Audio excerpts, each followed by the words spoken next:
La paz y la esperanza de nuestro Señor Jesucristo esté con cada uno de ustedes, queridos hermanos y hermanas.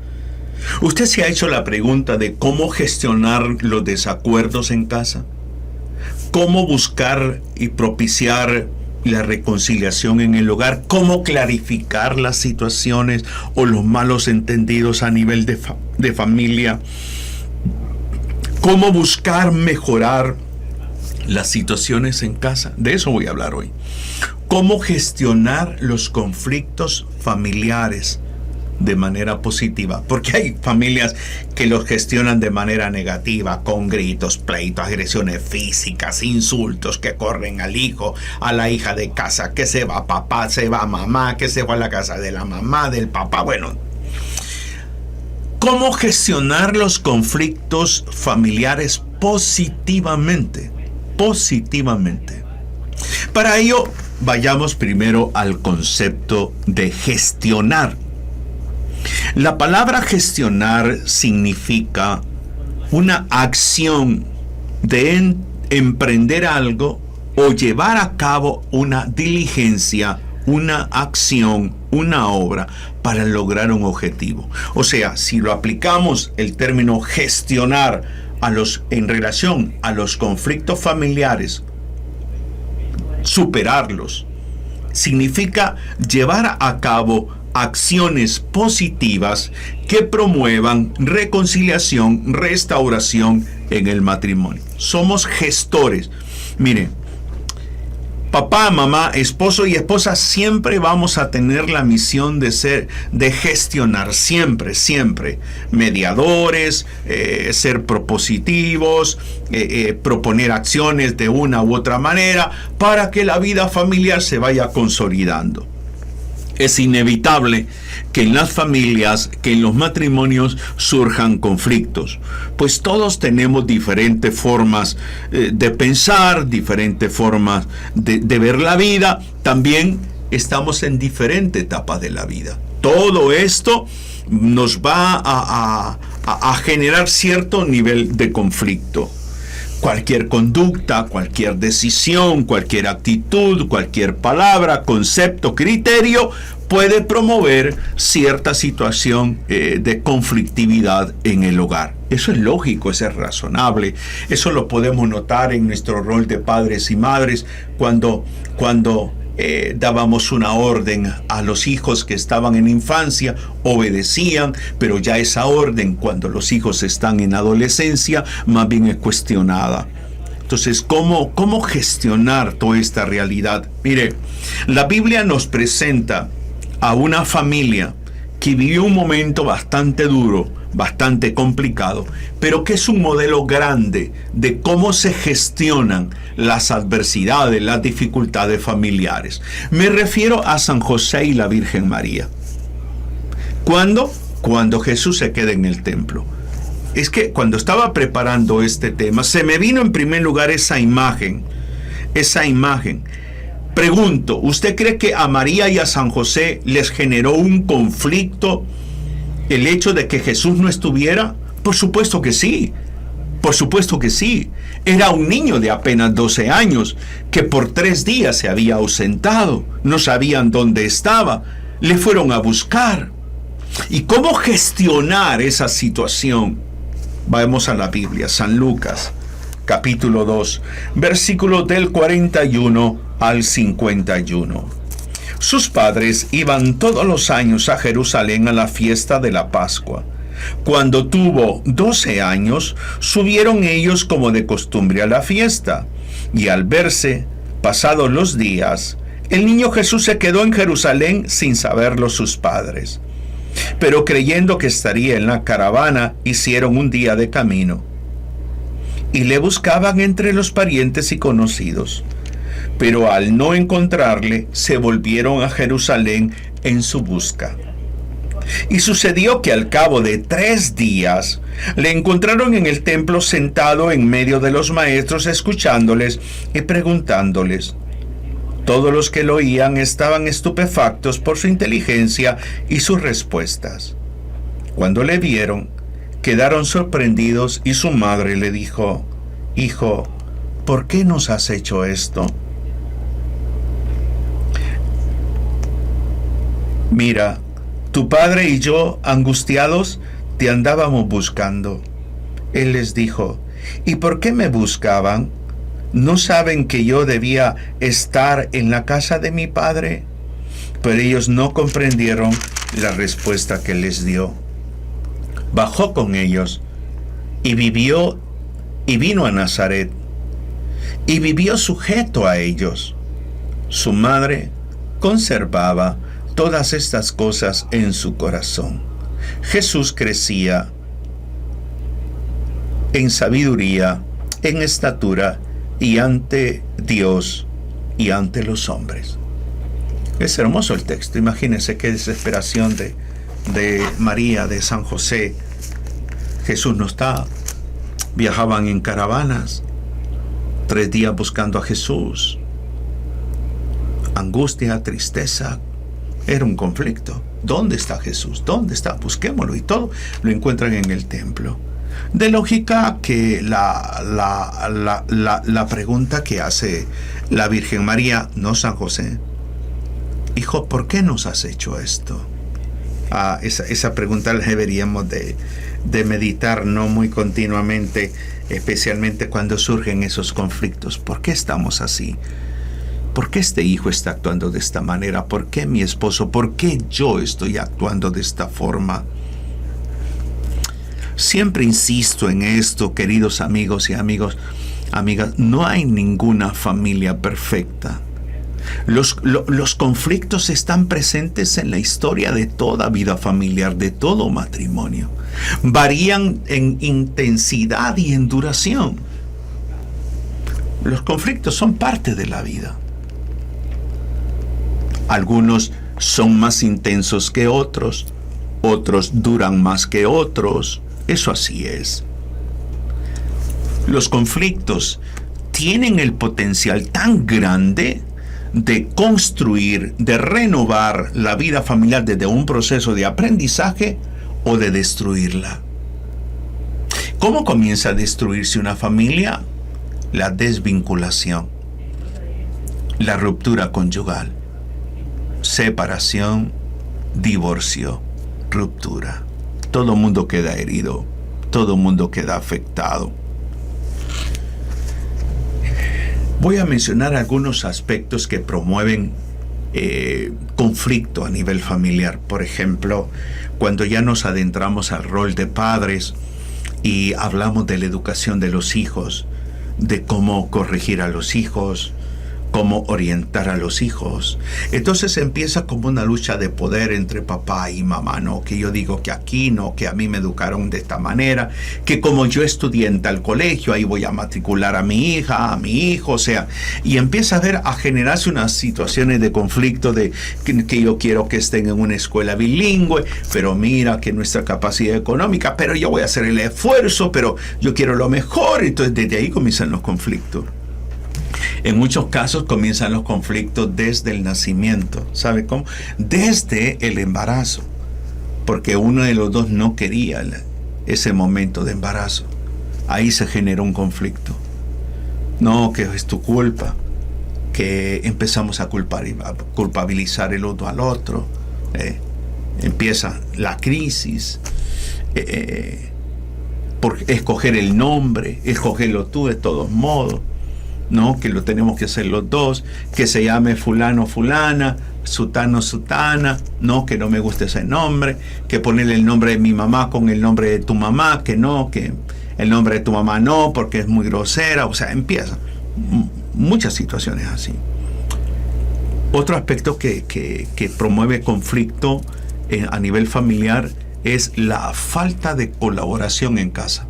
La falta, ¿no? Empieza la quejadera, que nadie me ayuda, que este cuarto está desordenado, que tenemos un perro y nadie limpia lo que hace el perro, que nadie lo quiere bañar, que bueno, tanto que no lavan los platos, que nadie colabora en esta casa y todo lo demás.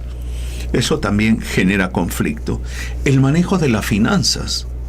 El manejo de las finanzas, cuando no hay acuerdos financieros como matrimonio, pues entonces se nos va de la mano. Se nos va de la mano. Procesos de endeudamiento desmedido procesos de mal manejo, por ejemplo, de las tarjetas de crédito. Entonces todo eso va generando un cisma cada vez más fuerte, más doloroso. También otro aspecto que promueven los conflictos en la familia son la intromisión de familiares en asuntos propios de la familia. Entonces, todas esas situaciones. Ahora,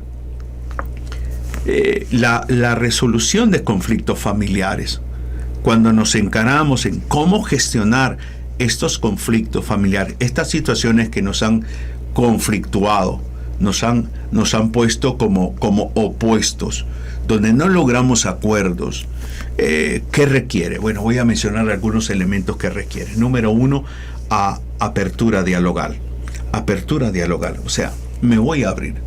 Y para la apertura dialogal implica también practicar la escucha activa. Ok, ¿cuál es tu punto de vista sobre este tema? Entonces tomo una hoja de papel y un lápiz y voy anotando esos puntos de vista, esas situaciones, porque mi decisión es promover resolución, no mantenerme en el conflicto, no agrandar más el conflicto, sino el solucionar el conflicto, el ponerle un hasta aquí a este conflicto. Controlar, por ejemplo, el tono de voz, las palabras que salen de la boca, el lenguaje, o sea, que no sea un lenguaje obsceno, un tono de voz agresivo, no utilizar el sarcasmo. Entonces, ¿por qué? Porque la resolución de conflictos requiere cerebro. Y para trabajar con el cerebro hay que controlar el mundo de las emociones. Por eso habló también de establecer límites claros, límites muy claros en este sentido. O sea, no vamos a gritar, no nos vamos a alterar, vamos a escucharnos, no nos vamos a interrumpir. Límites en ese sentido. Involucrar, si la situación lo amerita, involucrar a los hijos, a las hijas en el proceso de resolución de conflictos. Si es un tema a nivel de crisis económica, a razón de un desempleo, a razón de mal rendimiento académico, situaciones por decir así, rebeldía de los hijos, indisciplina, todo esto de lógica que hay que abordarlo en el núcleo familiar, pero hay que saberlo abordar, incluir a los hijos, hacerles partícipes. ¿Por qué? Porque también ellos tienen que, como son parte de la familia, tenemos que involucrarlos y decir, a ver, ¿qué piensas tú, fulanito, tú, fulanita, de esta situación? A ver, ¿qué piensas? No, nada, pero le estás involucrando, aunque te diga nada, no pienso nada. Ay, miren ustedes, pero le estás involucrando. En la medida que le vamos involucrando, vamos adentrándonos a una cultura de resolución de conflicto dialogal como familia, donde ya no depende una decisión directamente de papá y mamá, sino que nos involucramos todos como una pequeña sociedad que somos para encontrar puntos de encuentro, puntos de acuerdo, y de esa manera funcionar de manera más óptima como familia. Focalizarnos, siempre digo, tenemos que focalizarnos más en las soluciones y no en las culpas. ¿Qué fue lo que hizo la Virgen María y San José? Buscar a Jesús. ¿Habría así tristeza? Sí. Hijo, ¿por qué nos has hecho esto? Vuelvo al texto. Hijo, ¿por qué nos has hecho esto? Y la Virgen María resalta lo siguiente: tu padre y yo angustiados, escuche bien, tu padre y yo angustiados, preocupados, te andábamos buscando. O sea, que nuestros hijos se den cuenta que a nosotros nos preocupa, nos angustia X o Y situación. Para eso hay que hablarlo, para eso hay que convertirlo. Nosotros, tu padre y yo, andábamos angustiados, preocupados. Entonces, en la medida que nosotros nos vamos adentrando a focalizarnos más en las soluciones y no en las culpas, entonces revelamos nuestro interés. Por eso es importante promover la práctica del perdón y el amor incondicional. ¿Cómo termina el texto? El texto a mí me fascina muchísimo, versículo 50 y el 51. El 51 mejor. Dice, bajó con ellos y vivió y vino a Nazaret. Vivió sujeto a ellos. Su madre conservaba cuidadosamente todas las cosas en su corazón. Bajó, vivió sujeto a ellos. O sea, en otras palabras, eso es lo que debemos de aspirar. Bajar para vivir todos en comunión, todos en fraternidad. Por eso es importante no solamente ver lo que requiere la resolución de los conflictos a nivel familiar, sino discernir algunos elementos que contribuyen a ello. Por ejemplo, definir el conflicto. Eso es importante, definir el conflicto. ¿Qué quiero decir con esto? Ponerle nombre a la situación. Ponerle nombre a la situación puede ser rebeldía, crisis económica, separación, divorcio, bajo rendimiento académico, poca colaboración en casa. Hay que ponerle un nombre a la situación. Luego, dos preguntas simples y sencillas. ¿Cómo fue que llegamos a esta situación? ¿Cómo consideras tú que llegamos a esta situación? ¿Cómo considera el hijo, la hija? ¿Cómo considero yo que hemos llegado a esta situación? ¿Cómo fue que llegamos a esta situación? Entonces empezamos a analizar la realidad. ¿Cuál es mi punto de vista o cuál es el punto de vista de cada uno de nosotros en relación al conflicto? Te escuchamos sin interrumpir. A ver, hijo, a ver, hija, ¿qué piensas tú? ¿Qué opinas tú de esta situación? A ver, amor, tu turno, su turno, y luego voy yo. Siempre en la resolución de conflicto debe de haber una persona que funcione como moderador. Esa persona que funciona como moderador en los conflictos familiares, que puede ser alguien de la propia familia o puede ser lo que llamamos en terapia moderador externo. El moderador externo es aquel que va a coordinar la reunión o las diversas reuniones. Ya sea interno o externo, es el que coordina, el que trata de mantener el ambiente tranquilo por muy tenso que esté, el que maneja el tiempo, decir, si mira un ambiente muy tenso, ok, nos vamos a relajar, no vamos a hablar, vamos a tomar agua, vamos a tomar un break de 5 minutos, nos vamos a ir cada quien al cuarto, y todo eso, 5 minutos, vengan para acá, nos reunimos y retomamos el diálogo. Primero, definir el conflicto. Luego, hay otro elemento importante. Las manifestaciones a razón del conflicto. O sea, por ejemplo, hacer preguntas de cómo hemos reaccionado cada uno de nosotros ante este conflicto. Pensemos un poco y luego lo comentamos. ¿Cómo hemos reaccionado? Pues yo he gritado, yo he llorado, yo me he aislado, yo prefiero estar en el cuarto, yo he reaccionado sin decir nada. Entonces, vamos evaluándonos. ¿Cómo percibo? O sea, estoy hablando de preguntas por etapas. ¿Cómo percibo a mi cónyuge? ¿Cómo percibo a mi hijo en esa situación? Y luego, ¿cómo me percibo yo? ¿Cómo me percibo yo? Entonces, mira, yo a ti te he visto serio, seria, te he visto displicente, te he visto desafiante, te he visto triste, te he visto alegre, te he visto que molestas. Entonces, voy expresando así. Luego, describir acciones o reacciones ante el conflicto, de cómo nos ha afectado. Pues yo he reaccionado mal, he gritado, he tirado puertas, no he podido dormir, he experimentado tristeza, angustia, enojo, frustración. Entonces, voy hablando desde esa perspectiva. Luego, entonces, nos centramos en otro elemento.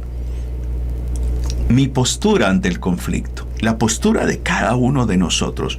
¿Cuál es mi punto de vista? Yo lo expreso. Mira, ¿sabes qué? Mi punto de vista sobre esta situación es este. A ver, escuchamos el punto de vista de mamá, de papá, escuchamos el punto de vista del hijo mayor, del otro, de la otra, y así. ¿Qué sentimientos experimento? Pues me siento triste. me siento solo, me siento sola, no he podido dormir, me siento ansioso, ansiosa, me siento con ira, me siento enojado contigo, papá, contigo, mamá, contigo, hijo, contigo, hermano, me siento así. Manifiesto apertura e intransigencia. No quiero cambiar, no quiero hablar de esto. Sí, yo creo que esto es saludable, que esto es bueno, que esto es importante. Entonces, es ir descubriendo las posturas diversas ante el conflicto. Y luego entonces adentrarnos a una propuesta de resolución. ¿Qué considero que debemos hacer para superar esta situación? ¿Cuáles son los aportes? ¿Cuáles son los caminos a tomar, a recorrer para superar esto? A ver, ¿qué piensas tú? ¿Qué piensas tú? ¿Qué pienso yo? Y lo vamos haciendo. Ante la propuesta de fulanito, de fulanita, de mamá, de papá, ¿cuál es mi postura? ¿Por qué estoy a favor? ¿Por qué estoy en contra? ¿O cuáles son las ventajas o las desventajas de esa resolución? Entonces, es un diálogo, Es que mire, sin cultura dialogal no se resuelven los conflictos, no se resuelven. Y luego entonces evaluar las propuestas. Lo que yo le decía, los pros y los contras, discernir el camino a seguir, y adentrarnos a propiciar un acuerdo mutuo sin condicionamientos. Es un acuerdo mutuo en libertad. El otro elemento es el compromiso personal. El compromiso personal implica que asumo mi responsabilidad ante la propuesta acordada. Asumo mi responsabilidad. Y luego entonces me voy involucrando de forma activa y participativa en ese compromiso que ya no solamente es personal, sino familiar. Entonces voy promoviendo, estimulando a que ese compromiso lo llevemos a cabo todos los que hemos participado y hemos aceptado y llegamos a ese acuerdo. Entonces voy a ser un promotor de ese compromiso porque hemos superado el conflicto. Ahora, hay que evaluar la experiencia. Y evaluar la experiencia es como que dialoguemos qué hemos aprendido cada uno de nosotros a razón de esa situación conflictiva. ¿Qué hemos aprendido? ¿De qué manera podemos evitar que ese conflicto se vuelva a repetir? Entonces son estrategias fundamentales. ¿Por qué? Porque la familia es dinámica, la familia no es estática. Conflictos van a venir, situaciones contrarias a lo que esperamos van a ocurrir. Entonces, ¿cómo manejar cuando tenemos diversas opiniones que no están dirigidas hacia la misma dirección? Entendiendo que somos personas diferentes, que no estamos obligados a pensar de manera igual, a ver el mismo punto desde la misma perspectiva.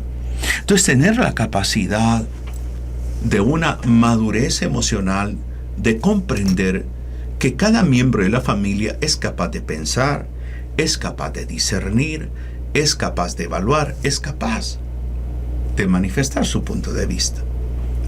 Todo esto lo que nos hace a nosotros es adentrarnos a un proceso de vida familiar más adulta, más sensata. Y eso lo que hace es fortalecer más la unidad familiar.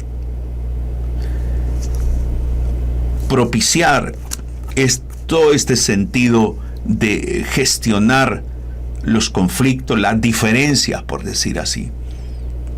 Y saber entender que somos seres vivos, que la familia es ese núcleo esencial de aprendizaje. Si nosotros desarrollamos la cultura de resolución de conflictos en la familia, vamos a aportar a la sociedad seres humanos con la capacidad, las estrategias, las habilidades de resolver conflictos, ya sea a nivel académico, a nivel laboral, a nivel social. ¿Por qué estamos como estamos en nuestra Honduras? porque en nuestras familias no se ha acrecentado la cultura de la resolución de conflictos. Ha sido más la resolución de manera dictatorial, de manera autoritaria, de forma represiva. Pero no hemos gestado una cultura dialogal para ser capaces de promover la resolución de conflictos positivamente. Siempre ha imperado la cultura de la imposición, la cultura del grito, la cultura del enojo, la cultura del rechazo, y todo eso lo que va haciendo es marginar al resto de las personas, especialmente a nuestros hijos, herir, frustrar a nuestros hijos. Espero que lo que hoy he aportado te ayude realmente a aprender a gestionar los conflictos, los desacuerdos ahí en tu casa, en tu familia. Que el Señor te bendiga, te anime y te inspire cada día. Un abrazo fraterno en Cristo y María. Bendiciones.